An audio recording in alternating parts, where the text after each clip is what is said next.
வணக்கம் வினோயன். வணக்கம் என்றார். என்ன கதை இலங்கையில் என்ன நடக்கு? வருங்காலங்களில் என்பிபியினருக்கு வடகிழக்கில் இடமே அளிக்க மாட்டோம் என்ற கருத்தை தான் சுமந்தன் அவர்கள் தெரிவித்திருக்கிறார். அதே நேரத்தில் என்பிபியினுடைய நாக்கு தளர்வடைந்து விட்டது. அதாவது பயங்கரவாத தடை சட்டம் மனித குலத்திற்கே அவமானம் என கூறிய என்பிபியினுடைய நாக்கானது தளர்வடைந்து சென்றுள்ளது என்று நேற்றைய தினம் மேதின கூட்டத்தில் கலந்து கொண்டு கருத்து தெரிவித்த பாராளுமன்ற உறுப்பினர் சிறிதரன் அவர்கள் இந்த விடயத்தை குறிப்பிட்டிருக்கிறார். இந்த விடயத்தில் நான் முக்கியமாக பார்க்கணும், சிறிதரன் அவர்கள் சுதந்திரம் நாங்கள் பிரிச்சு ஏன்னு சொன்னோம்னா அங்கே வேறு மேடையில் இந்த கருத்துக்களை தெரிவித்திருக்கிறார். நாங்கள் ஒரு கட்சியை சேர்ந்தவர்களாக இருந்தாலும் இரு மேடைகளில் தான் கதைப்போம் என்ற மாதிரி தங்களுடைய கருத்துக்களை பதிவு செஞ்சிருக்கிறார்கள். அப்ப மேடைகள் வேறாக இருந்தாலும் கிட்டத்தட்ட அவருடைய கருத்துக்கள் இந்த பயங்கரவாத தடை சட்டத்தை நீக்குங்கள், மற்றும் இந்த மாகாண சபை தேர்தலை நடத்துங்கள், மக்களுடைய அந்த பொருளாதார வருமானங்கள் அது இதெல்லாம் கவனம் கொள்ளுங்க என்ற மாதிரி தான் அவருடைய அந்த பேச்சுக்கள் காணப்படுகிறது.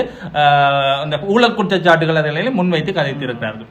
அடுத்த இதுல முக்கியமாக விடயத்தை பார்க்கணும். யாழ்ப்பாணத்திலே நேற்று அதிகப்படியான கூட்டங்கள் நடைபெற்றிருந்தது. யாழ்ப்பாணத்தில் இடம்பெற்ற கூட்டத்தில் என்பிபியினரும் கலந்து கொண்டிருந்தது. என்பிபியினர் அதிகப்படியான கருத்துக்களை தெரிவித்தால் யாழ் நகரத்தின் அபிவிருத்தி தொடர்பாக இதில் இந்த விடயத்தில் கதைக்கப்பட்டிருக்கின்றது. நேற்று நம்ம என்பிபி சார்பில் யாழ்ப்பாண நெடுந்தூர பேருந்து நிலையத்தில் ஒரு மேதின கொண்டாட்டம் மேதின கூட்டம் நடைபெற்றிருந்தது. அப்ப இதில் கலந்து கொண்டு கருத்து தெரிவித்த அமைச்சர் பிமல் ரத்நாயக்க அவர்கள் முக்கியமான கருத்துக்களை சொல்லியிருக்கார். அப்ப இந்த வடக்கு அரசியல்வாதிகள் ஆனவர்கள் இந்த தையிட்டியை வைத்தோ அல்லது குருந்தூர் மலையை வைத்து அரசியல் செய்கிறார்கள். மக்களுடைய உரிமைகளை கேட்பது அரசியலாக இருந்தால் அது அரசியலாக இருக்கட்டும், எப்படியான கருத்துக்களை முன்வைத்திருக்கிறார். அதே நேரத்தில் இந்த புற்றுநோய்களை உருவாக்கி இருக்கிறார்கள். என்ன சார்ந்த புற்றுநோய்கள் என்றால் தீர்க்கவே முடியாத சூட்சுமங்களை உருவாக்கிய கடந்த கால ஆட்சியாளர்கள் இந்த புற்றுநோய்கள் போன்ற பல விடயங்களை இந்த அரசியல் வட்டங்களில் அல்ல மக்கள் மத்தியில் உருவாக்கி சென்றிருக்கிறார்கள். அப்போ அதை கொஞ்சம் கட்டுப்படுத்துறது ஒரு தேசிய நல்லிணக்கத்தை பாதிக்கக்கூடிய மாதிரி இருக்கு. அப்ப நாங்கள் ஒரு முடிவை எடுக்கும் போது தேசிய நல்லிணக்கத்தை பாதிக்காத வகையில் எங்களுடைய அந்த முடிவுகளோ அல்ல தீர்வுகளை எடுக்க வேண்டும். அதாவது தையிட்டி குருந்தூர் மலையை வச்சு சொல்லியிருக்கார் போல இருக்கு. நிச்சயமா இந்த விடயத்தை அவர் அப்படியான கருத்துக்களை தெரிவிக்கிற நல்ல விடயம். ஓகே, வேறு தேசிய நல்லிணக்கம் பாதிக்கப்படக்கூடாது என்ற விடயத்தில் தமிழ் மக்களும் உறுதியாக தான் இருக்கிறார்கள். தமிழ் அரசியல்வாதிகளும் அவர்கள் கருத்துக்கள் மூலமா உறுதியாக இருக்கிறார்கள் தெரிய வருது. ஆனா தேசிய நல்லிணக்கம் என்ற பெயர்ல ஒரு சாரார் தங்களது உரிமைகளை கேட்டு இன்றவரைக்கும் போராடி வரும் ஒரு சாரார் மீண்டும் மீண்டும் வஞ்சிக்கப்படுவது என்பது ஒருவராலும் ஏற்றுக்கொள்ளப்பட முடியாது. அதையோட இன்னொரு விடயத்தையும் சொல்லி வேண்டும். அரசியல்வாதிகள் அதாவது தமிழ் மக்கள் தெரிவு செய்துள்ள தமிழ் பிரதிநிதிகள் அவர்கள் தமிழ் மக்களுக்கான உரிமைகளை பெற்றுத் தருவார்கள். அவர்கள் உரிமை சார்ந்து தாங்கள் பேச வேண்டும். பேசுறதுக்காக அவர்களை ஆட்சியிடம் ஏற்றி இருக்கிறார்கள். அதாவது எம்பிக்களாக தெரிவு செய்திருக்கிறார்கள். உண்மையிலேயே என்பிபி அரசாங்கத்துக்கு இவ்வளவு பெரிய ஒரு வாக்குகளை தமிழ் மக்கள் கொடுப்பதற்கு காரணம் கடந்த கால ஆட்சியாளர்களோ அல்லது கடந்த கால தமிழ் அரசியல்வாதிகளை விட்ட பிள்ளைகளை இவர்கள் விட மாட்டார்கள். அப்ப கடந்த கால ஆட்சியாளர்கள் தமிழ் மக்கள் பிரதிநிதிகளை நம்பி நாங்கள் ஏமாற்றி விட்டோம். அப்ப இப்ப நீங்க வந்திருக்கீங்க, நல்ல ஒரு வாக்குறுதிகளை வழங்கியிருக்கீங்க, சமத்துவம் நீதி நியாயம் என்று சொல்லியிருக்கீங்க, எங்களுடைய காணிகளை விடுவிப்போம் என்று சொல்லியிருந்தீர்கள், இந்த ஒரு விதத்திலும் மத இன ரீதியிலான வேறுபாடு இருக்காது என்று சொல்லியிருக்கிறீங்க, மற்றும் முக்கியமான எங்களுடைய தேசிய வீரர்களை அவமதிக்க மாட்டீர்கள். அதாவது கடந்த கால எங்களுடைய தேசிய உணர்வுகளை மதித்து நீங்கள் நடந்து கொள்வீர்கள் என்ற நம்பிக்கையில தான் உங்களுக்கு வாக்குகளை இந்த வடகிழக்கு மக்கள் வாரி வழங்கியிருந்தார்கள். ஆனால் இப்ப நீங்க சொல்றத பார்த்தால் உங்களோட தேசிய நல்லிணக்கம் என்ற அடிப்படையில் ஒரே இனத்தை திரும்ப திரும்ப நீங்கள் வாட்டி வதைக்கத்தான் போகிறீர்கள் போன்றுதான் அவர்களுடைய கருத்துக்கள் அமைவதாக இந்த சமூக செயற்பாளர்கள் குறிப்பிடுறார்.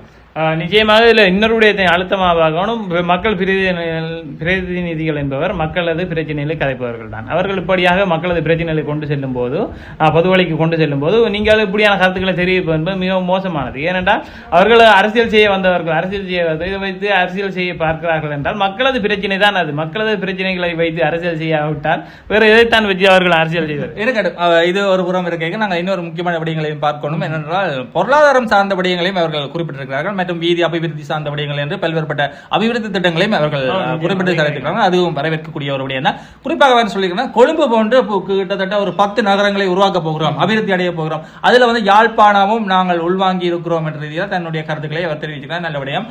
ஆனால் அதிலே முக்கியமான விடயத்தை சொன்னால் இந்த வெளிநாடுகளை போன்று நகரங்களை போன்று அபிவிருத்தி எனக்கு எதிர்பார்க்க கூடாது. நாங்கள் யாழ்ப்பாண கலாச்சாரம் விழுமியங்களை மதித்து நாங்கள் எங்களுடைய அபிவிருத்தியை மேற்கொள்வோம் என்ற மாதிரி தன்னுடைய கருத்துக்களையும் அவர் பதிவு செஞ்சிருக்க உண்மையிலே வரவேற்கக்கூடிய ஒரு விடயம்தான். இதை தொடர்ந்து முக்கியமாக இன்னொரு விடயத்தை பார்க்க வேண்டிய தேவை இருக்கு. செம்மணி பகுதியில் தொடர்ந்தேச்சியாக அகழ்வு பணிகள் இடம்பெற்று வருகின்றது. அதாவது மூன்றாவது கட்ட அகழ்வு பணியில் 5வது நாளாக நேற்றைய தினமும் தொடர்ந்தேச்சியாக அகழ்வு பணி இடம்பெற்றிருந்தது. மே மாதம் 1ஆம் தேதி 2026ஆம் ஆண்டு 5வது நாளாக, அதாவது 3ஆம் கட்ட அகழ்வு பணியில் 5வது நாளாக நேற்றைய தினம் காணப்படுகிறது. இதுல புதியதாக 3 எண்பு தொகுதிகள் கண்டறியப்பட்டிருக்கிறது. கிட்டத்தட்ட 244 எண்பு தொகுதிகள் இதுவரை காலமும் கண்டறியப்பட்டிருக்கிறது. இதுல 240 எண்பு தொகுதிகள் முழுமையாக அகழ்ந்தெடுக்கப்பட்டிருக்கிறது. இன்னும் 4 எண்பு தொகுதிகள் பகுதிகளாக அகழ்ந்தெடுக்கப்பட்டு வருகிறது. இனிவரும் காலங்களிலும் தொடர்ச்சியாக இந்த அகழ்வு பணிகள் நடைபெற்று வருகிறது. குறிப்பாக மாணவி கிறிஸ்தானியின் படுகொலையில் சம்பந்தப்பட்ட குற்றவாளி 300க்கும் மேற்பட்ட மனிதர்கள் அங்கு புதைக்கப்பட்டிருக்கிறார்கள். தமிழ் மக்கள் கொல்லப்பட்டு புதைக்கப்பட்டிருக்கிறார்கள், சாட்சியம் அளித்திருக்கிறார்கள். அப்ப இதுக்கு ஒரு சான்று பொருளாகத்தான் இந்த அகழ்வு பணிகள் காணப்படுகிறது. இனிவரும் காலங்களில் இந்த அரசாங்கம் இதை எவ்வாறு கையாளப் போகிறது, இந்த மக்களுக்கு எவ்வாறு நீதியை பெற்றுத்தரப் போகிறார்கள் என்பதுதான் அங்கு கேள்விக்குறியாக காணப்படுகிறது. நிச்சயமா இதற்கான தீர்வை தமிழ் மக்கள் மட்டுமே சர்வதேசமே எதிர்பார்த்து காத்திருக்கின்ற என்ற விடயத்தை குறிப்பிட வேண்டியது எங்களுக்கு பார்ப்போம். இனிவரும் காலங்களில் என்ன நடைபெறுகிறது. அடுத்ததாக அந்த பிக்குகள் தொடர்பான ஒரு விடயத்தையும் பார்க்க வேண்டும். தொடர் தேர்ச்சியாக இந்த பௌத்த பிக்குகள் மீது பல்வேறுபட்ட குற்றச்சாட்டுகள் எழுந்த வண்ணமே வருகிறது. அண்மையில கூட 22 பிக்குகள் கைது செய்யப்பட்டிருக்கிறாங்க. அது போதைப் பொருள் கடத்தல் வழக்கில் தான் அவங்க கைது செய்யப்பட்டிருந்தாங்க. இந்த உலகம் அறிந்த விடயம். அதில் தாய்லாந்தில் இருந்து வந்த போதுதான், தாய்லாந்தில் இருந்து இலங்கை வந்த போது அவர்கள் விமான நிலையத்தில் வைத்து அதிரடியாக கைது செய்யப்பட்டு அழைத்து சிறைச்சாலையில் அடைக்கப்பட்டு அனைவரும் அறிந்த விடயம். உண்மையிலேயே பௌத்த பீடமானது உயரிய பீடம். அங்கு போதனைகள் மதிப்புக்குரிய எல்லோராலும் ஏற்றுக்கொள்ளப்பட்ட ஒரு போதனை. ஆனால் அதில் இருப்பவர்கள் சில தவறுகளை இழைப்பதனால் அந்த பீடத்திற்கு அவமானமாக காணப்படுகிறது. உண்மையிலே கண்டனத்துக்குரிய ஒரு விடயம். இதனை அரசாங்கம் சரியான முறையில் கையாளணும். இந்த இடத்துல நாங்கள் ஏன் இந்த விடயத்தை சொல்றோம்னா, இந்த பௌத்த பிக்குகள் இந்த வெளிநாட்டு பயணங்களில் சில கட்டுப்பாடுகளை விதித்திருக்கிறது இந்த அரசாங்கம். நிச்சயமாக கட்டுப்பாடுகளை விதிக்க வேண்டிய தேவை தற்பொழுது அரசாங்கத்துக்கு எழுந்திருப்பதாக இதன் பொருட்டு அவர்கள் ஓரிரு நிபந்தனைகளுடன் கூடியதான இவர்களது பயணத்தை தொடரலாம் என்ற வகையில் தான் தங்களது கட்டுப்பாடுகளை விதித்திருக்கிறார்கள். முக்கியமாக எந்த ஒரு பௌத்த பிக்கு துறவியாக இருந்தாலும் வெளிநாட்டு பயணங்களை மேற்கொள்ளும் போது 3 பேரிடம் முக்கியமாக பரிந்துரைகளை பெறணும் என்ற மாதிரி ஒரு கட்டுப்பாடு விதிக்கிறாங்க. முதலாவது பார்த்தால் மூத்த துறவி. எல்லா துறவிகளுக்கும் ஒரு மூத்த துறவி இருப்பார். அப்ப அந்த துறவியிடம் ஒரு பரிந்துரை பெறணும். அதே நேரத்தில் தமது பௌத்த பீடங்களிடமும் அனுமதி பெறணும் என்ற ஒரு கட்டுப்பாடு இவர்கள் விதிக்கப்பட்டிருக்கிறது. கிட்டத்தட்ட அண்மையில் நடைபெற்ற மகாநாயக்க தேரர்களுக்கும் ஜனாதிபதிக்கும் முக்கிய அமைச்சர்களுக்கும் இடையிலான ஒரு கலந்துரையாடல் இடம்பெற்றிருந்தது. அந்த கலந்துரையாடலில் தான் இந்த முடிவுகள் எடுக்கப்பட்டதாகவும் கூறப்படுகிறது. அப்ப இதன் அடிப்படையில் பௌத்த உயர் பீடத்தின் மரியாதையும் கௌரவத்தையும் பாதுகாப்பதற்காகத்தான் இந்த சட்ட ஒழுங்கு ஏற்பாடு மேற்கொள்ளப்பட்டிருப்பதாகவும் தெரிவிக்கப்படுகிறது. நிச்சயமாகவும் இது மேலதி செய்தி அறிய வேணும்னா என்ன செய்ய வேணும்? யாழ்ரா பள்ளிக்கு சேருங்கள். நன்றி, வணக்கம். நன்றி, வணக்கம்.